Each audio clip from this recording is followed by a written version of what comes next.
Ndikulandileni abale okondedwa kulingaliro la usiku wa lero, usiku wa pa 23 March 2024. Okondedwa mu usiku wa lero tipitirizabe kuphunzira mawu a Mulungu pa mutu onena kuti zimatheka moyo kukutidwa ndi mdima, zimatheka munthu kuyenda mchigwa cha mthunzi wa imfa. Kulimba mtima mnyengozi ndiko kumakhala chionetsero cha kudalira Mulungu yekha basi. Okondedwa mu usiku wa lero ndi phunzo namba 7 limene likuchoka pa Nehemiya chapter number 2 kuyambira ndime yake ya namba 11 mpaka na ndime ya namba 20. Mawu a Mulungu mchichewa cha lero akuti, ndinafika ku Yerusalemu ndipo ndinakhala kumeneko masiku 3. Sinauze munthu aliyense za mmene Yehova anayika mu mtima mwanga kuti ndichitire mzinda wa Yerusalemu. Choncho ndinanyamuka usiku pamodzi ndi anthu ena owerengeka. Ndinalibe bulu wina aliyense kupatula amene ndinakwerapo. Ndinatuluka usiku podzera ku chipata cha kuchigwa ndi kuyenda kupita ku chitsime cha chilombo cha m'madzi mpaka ku chipata cha zinyalala. Ndinayang'ana makoma a Yerusalemu amene anagwetsedwa ndi zipata zake zimene zinawonongedwa ndi moto. Kenaka ndinapita ku chipata cha ku kasupe ndi ku dziwe la mfumu, koma panalibe malo okwanira akuti bulu wanga adutse. Kotero usikuwo ndinapita ku chigwa ndi kukayang'ana khomalo. Pomaliza ndinabwerera ndi kukalowanso mu mzinda kudzera ku chipata cha ku chigwa. Akuluakulu sanadziwe kumene ndinapita kapena zimene ndimachita, chifukwa pa nthawi iyi nkuti ndisananene kalikonse kwa Ayuda kapena ansembe, anthu olemekezeka kapena akuluakulu kapena wina aliyense amene anali oyenera kugwira ntchitoyi. Ndinawawuza kuti, inu mukuona mavuto amene tili nawo. Mukuona kuti mzinda wa Yerusalemu wasanduka bwinja ndipo zipata zake zatenthedwa ndi moto. Tsono tiyeni timangenso makoma a Yerusalemu ndipo sitidzachitanso manyazi. Ndinawawuza za mmene Yehova Mulungu wanga anandichitira zabwino ndiponso mawu amene mfumu inandiwuza. Tsono anati, tiyeni tiyambenso kumanga. Kotero analimbitsana mtima kuti ayambenso ntchito yabwinoyi. Koma Sanibalati wa ku Horoni, Tobiya wa ku Amoni ndi Gesemu Mwarabu atamva zimenezi anatiseka ndi kutinyoza. Iwo anafunsa kuti, kodi muti ndi chiyani chimene mukuchitachi? Kodi mukufuna kuwukira mfumu? Koma ndinawayankha kuti Mulungu wakumwamba atithandiza kuti zinthu zitiyendere bwino. Ife antchito ake tiyambapo kumanga, koma inu mulibe gawo lanu muno mu Yerusalemu. Mulibe chokuyenerezani kulandira malo anu. Mulibenso chilichonse muno chokumbutsa za inu. Ameni. Mwa mawu a Mulungu amene tawerengawa titsogozedwa ndi kulingalira konena kuti opanda kulimba mtima nkosatheka kuti munthu ukwaniritse masomphenya ako ndi zofuna zako mmoyowu. Ameni. Kopanda kulimba mtima zinthu zina zimene munthu umalakalaka kuti utachita ayi sizingatheke. Ndikugamba chimene ndikuchidziwa, alipo ambiri amene anakhala nawo masomphenya abwino, anthu anzeru zabwino, anthu akuthekera kwabwino, anthu amene adawupeza mpata ochita zinthu zabwino, koma zidakanika chifukwa element yolimba mtima idasowa.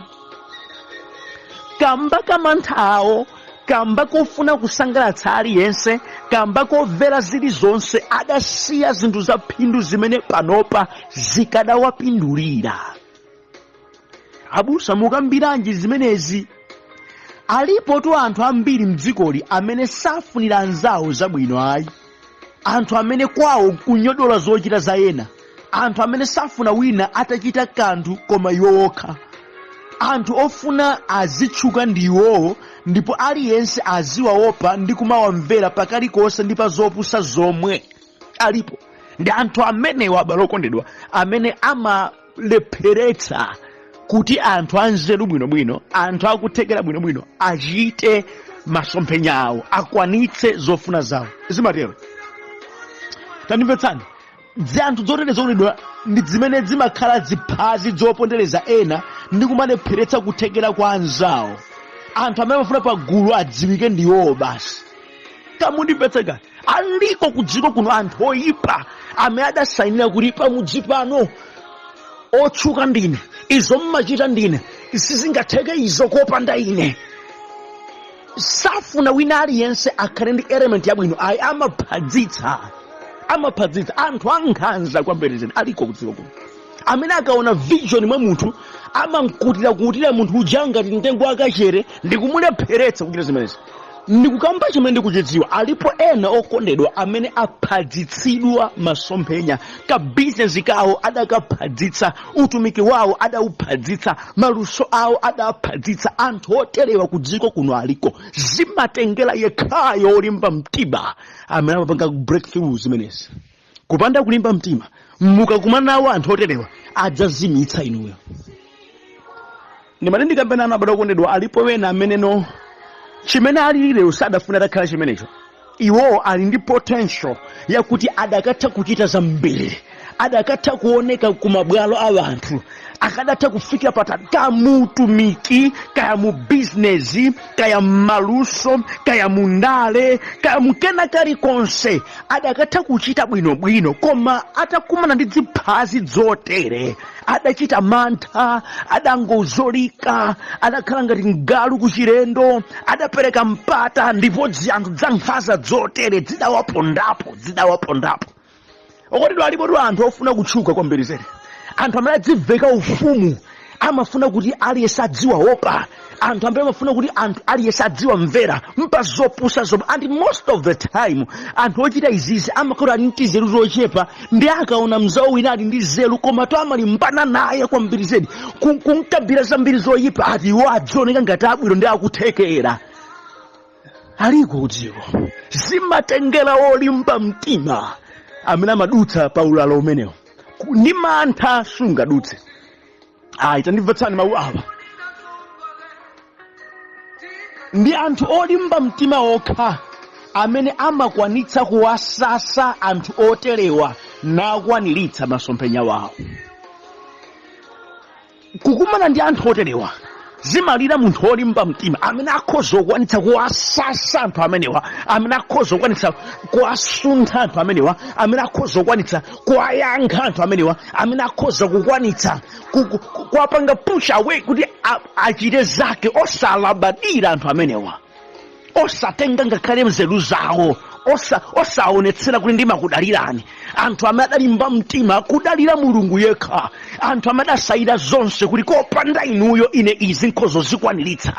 Anthu amenewo ndi amene amakwanitsa kupitira chitsogolo. Ndikudziwa ndikuyankhula ndi anthu ambiri pano amene nkutheka adafika pa mulingo umenewo, adakumana nazo zanthu zoyipa zoteretsa, adakumana nawo anthu adziphazi zoterewa, adakumana nawo anthu opondereza oterewa. Tinkhopirira anthu oterewa timunengerera bwino koma ali atambwale anthu achabechabe. Okondedwa, ngati mukhala anthu amantha sizitheka kuti mupitirire, muime pomwepa. Ndikukamba izena akunditsimikizira kuti ine ndayamba bwino koma amakanisokoneza ndakuti acha.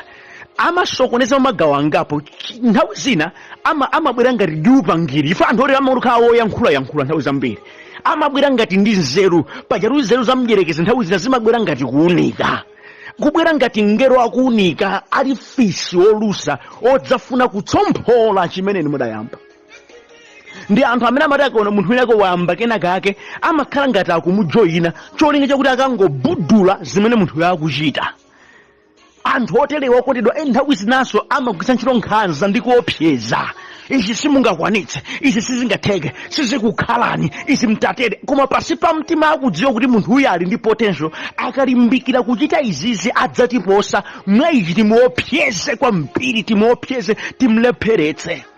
andi nyengo zinaso anthu oterewa amangokupatsa bize iweyo kumakurangwanikitsa kumakunyoza iwe nkumayankha basi bize focus yako malomoti uzikhala ndi concentration pa zakozo umakhaso nkumalingalira za iwo umataya nthawi ndi iwo umata iwo amasanduka topic yako usanduka topic yako ndi olimba mtima yekha ngati ine awawa ndi wasasa ndi watenga ngalada mwalira mwaine sapanga exist alibe sophindu ndidalira mulungu yekha ndipo ndichita ichi ndi thandizo lakumwamba oterewa ndamene amapirira ndi element imene ndikukulalikirani mukhale nayo ndidachisindika chimoyo mwanga ndimalimbikira mtima ndipo ine munthu kuti andisokoneze masomphenya wanga nimalolera kumusasa ndithu ndi uzimuso kutero chifukwa ngati mukakamira ngati muzipatsa nthawi zikulepheretsani kuti mukwaniritse masomphenya wanu.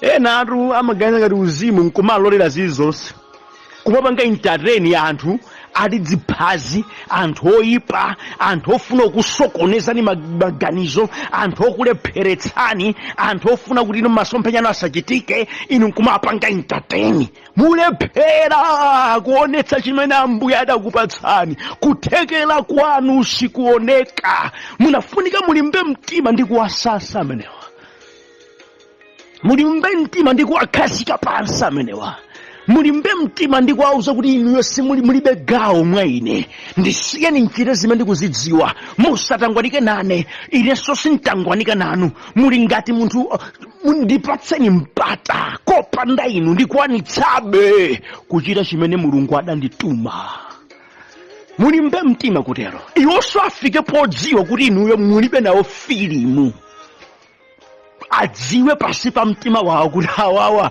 adandituluka kalekale ndipo mwa ine mulibe adatuluka kalekale ali pazawo zikuthandizani ndi ukambazi sichikunja chikhristu zikuthandizani mukanike inu kuchita zanu zamphamvu chifukwa chati malingero tamantha muli natoti chifukwa chomanamiza uzimu wabodzawo mukupanga entertain ng'ona zoyasama chifukwa cha mantha oterewa mukanike kuti muchite zanu chifukwa choti ati nkayankha asi ndine onyada ndiye basi ndingokhala kumapha tsogolo kumapha masomphenya chifukwa cha zimenezi ode joka kumakufirani m'manja joka kumakufirani m'manja chifukwa cha zimenezi ndiwokhawo olimba mtima ndiwokhawo olimba mtima amene akhozera chimwene mmaoneka phindu wa moyo wanga koma ayi ndapeza sindimulibe phindu pitani ndipanga zanga pitani Yehova ndiye m'busa wanga sindidzasowa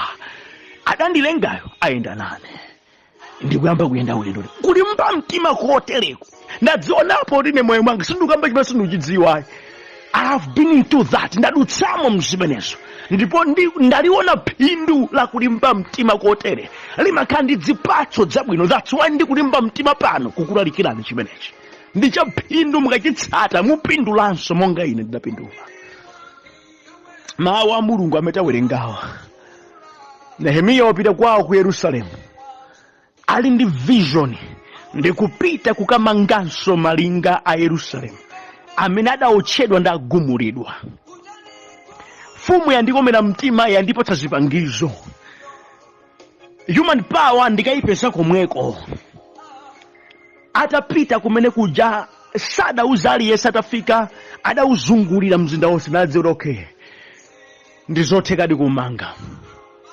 kenako adauza akuluakulu ndabwera pamtima panga pali mission yakuti timangenso mzinda malinga amene adaotchedwawa nagwetsedwawa tiamangenso zipangizo mfumu yatipatsako ogwira ntchito ndinu ndine tiye timangeni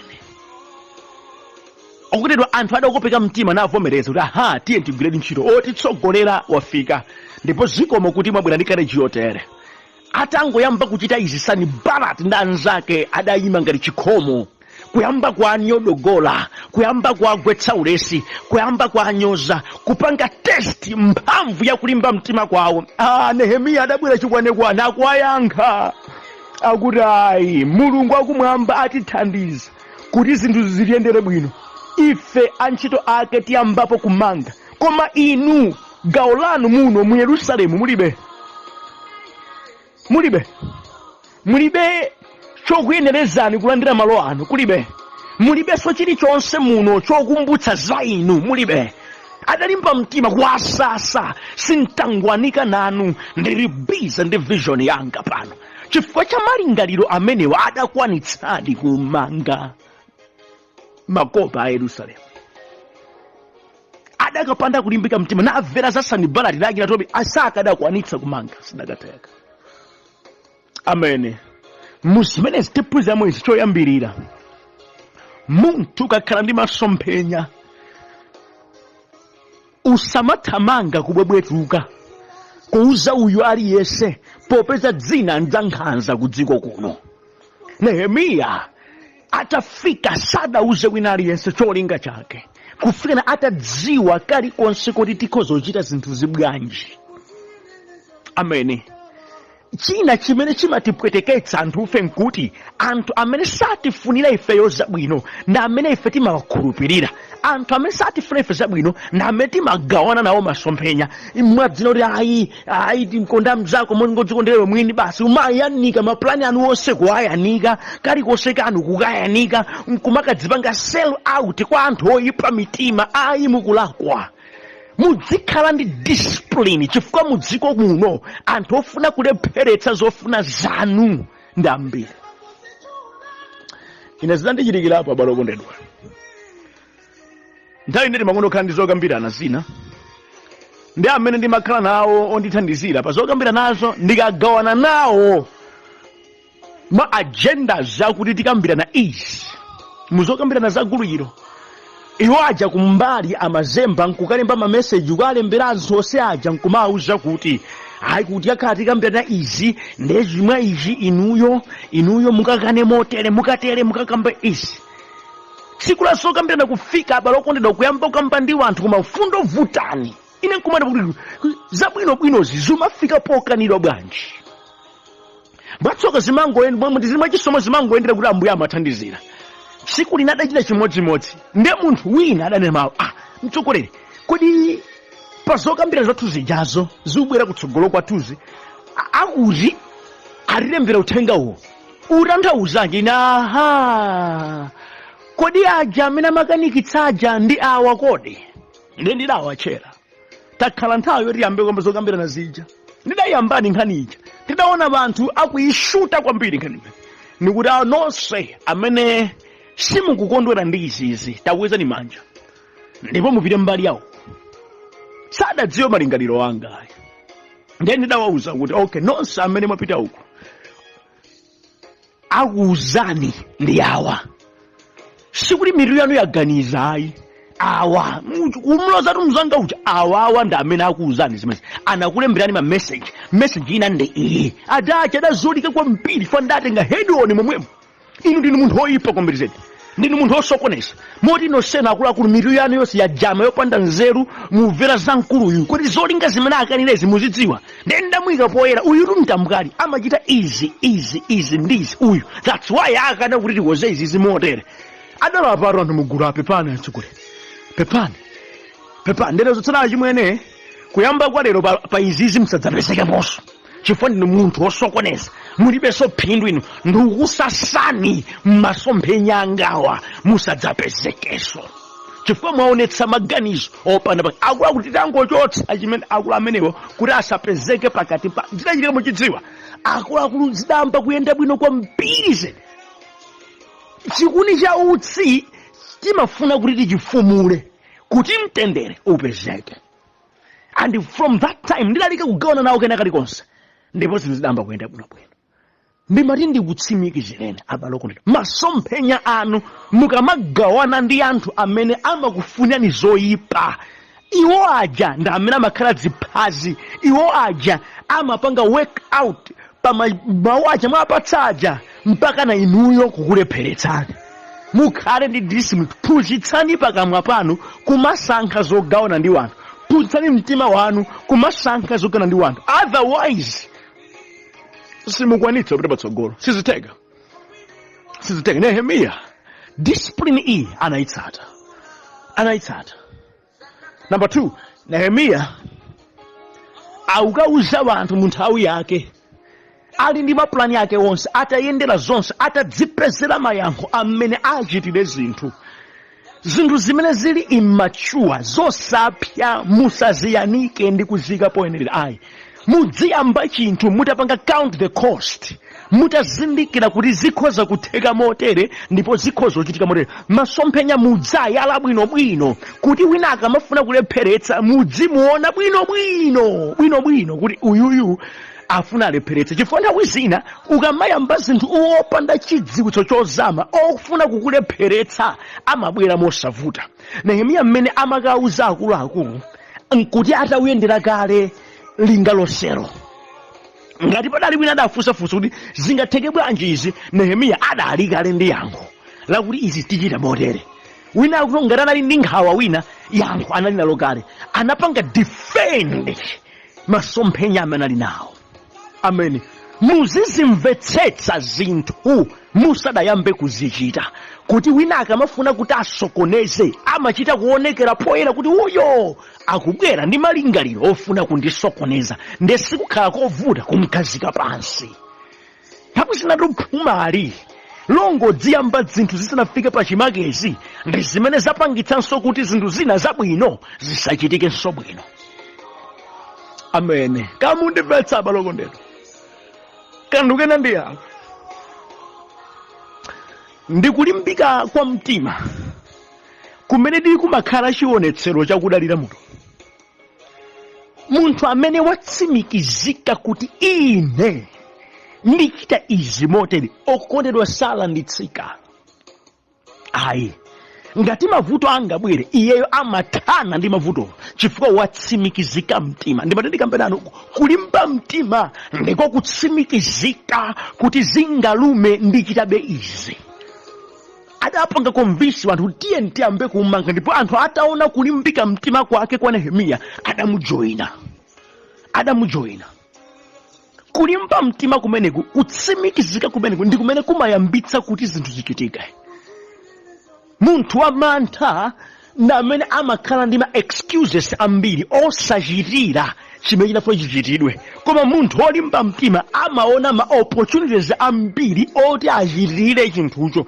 Ngati moyo wanu mumatsogoza ma excuses ochuluka, it means inuyo ndinu munthu ofoka, ndinu munthu wa mantha, ndinu munthu amene mukudalira ena osati Mulungu. Koma ngati mwatsimikizika mtima kuti ichi chindichita, mmaona kuthekerera masono amatsegula kuti ineyo ichi ndikhozochita chifukwa cha ichi, ndikhozochita chifukwa cha ma excuses onse mumapezera mayankho ake kuti mukwanitsedi kuchita chimenecho.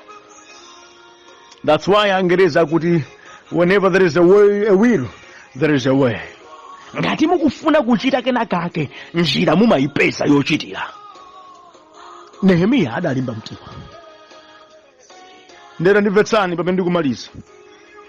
Mukadzayamba kuchita kena kake kuti kapindulire moyo wanu, kakwanitse masomphenya wanu, kaonetse chikwaniritso chakufuna kwa mtima wanu, ofuna kudzayesa ndi kudzazimitsa ndi kudzaphumitsa zimenezo, adzadzuka.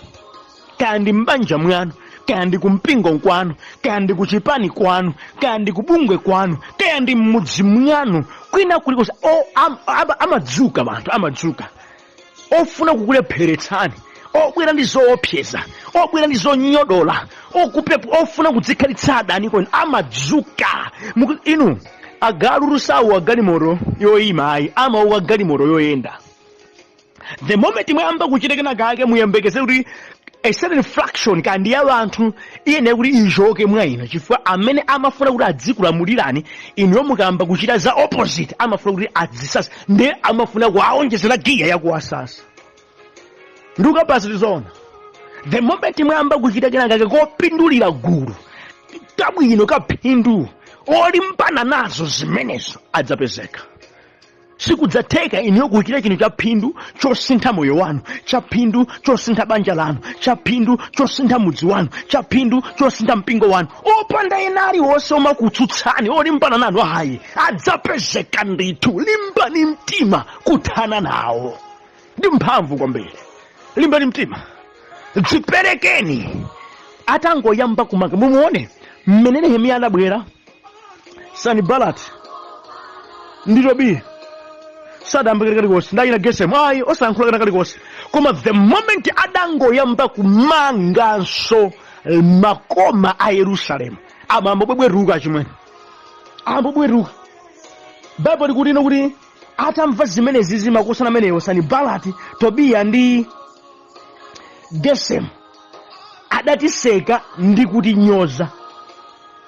Mwaona kunyoza ndi kuseka kukubwera chifukwa chani? Aona kulimbika mtima kwa Nehemiya, aona kuyamba ntchito imene yayambidwa yakukonzanso Yerusalemu.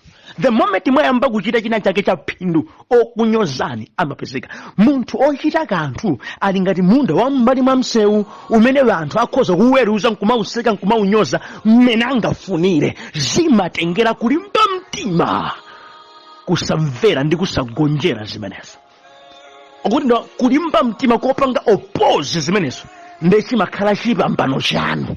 Moti ndikuyankhula ndi wena pano amene ayamba kuchita kanthu adani ampopeze anali best friend yowamba onyalanyaza kwaonetsa ngati adani yawo anali ndi abwezi ena ayamba kusemphana ankaimbirana foni ndi ena angodula phazi sayankhula naso pano zambiri zasokonekera zonse zikubwera chifukwa kuti inuyo mwayamba kuchita china chake chodziwika ndi chooneka.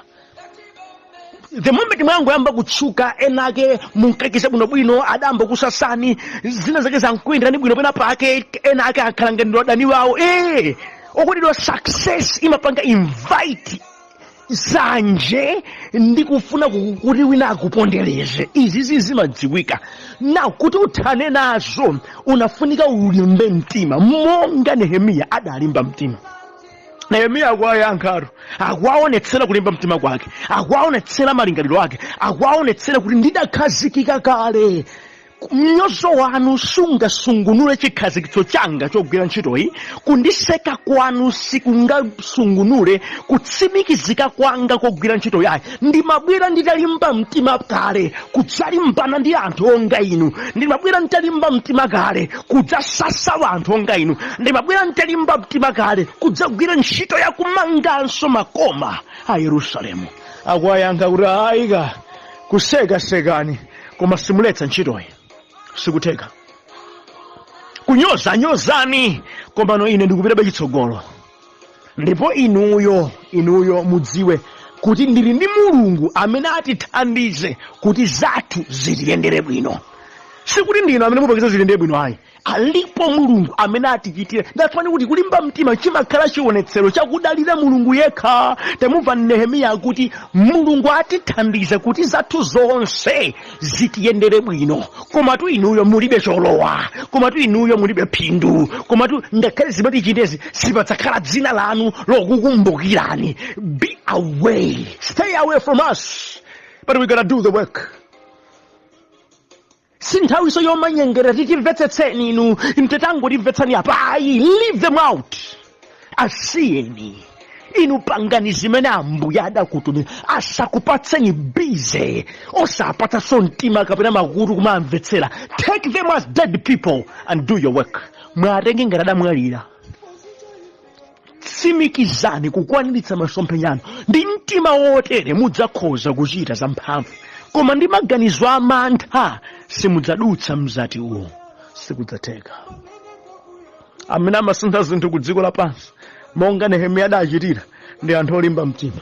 Amene amakhazika pansi ziphazi, amene amakhazika pansi atambukali, amene amafumula zikuni za utsi ndi anthu olimba mtima.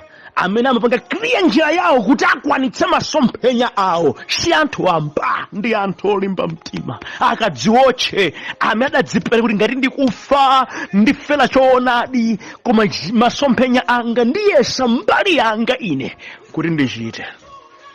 Ndipo thandizo langa lili mu dzina la Yehova. Oterewa ndi amene amakwanitsa masomphenya awo. Osamangonena mawelemba masomphenya ako ndikuachenutsa. Ufunika solimbe mtima kuti masomphenya ako achiredi. Nde uthenga ndikunyamulirani mu usiku wa lero. Ambuye Yesu akuthandizeni kuchita mochilimika ngati mmene Nehemiya adachitira kuti akwaniritse khumbo lake la kumanganso makoma a Yerusalemu. Chisomo kwa inu ndi madalitso ochuluka akhale nanu. Amen.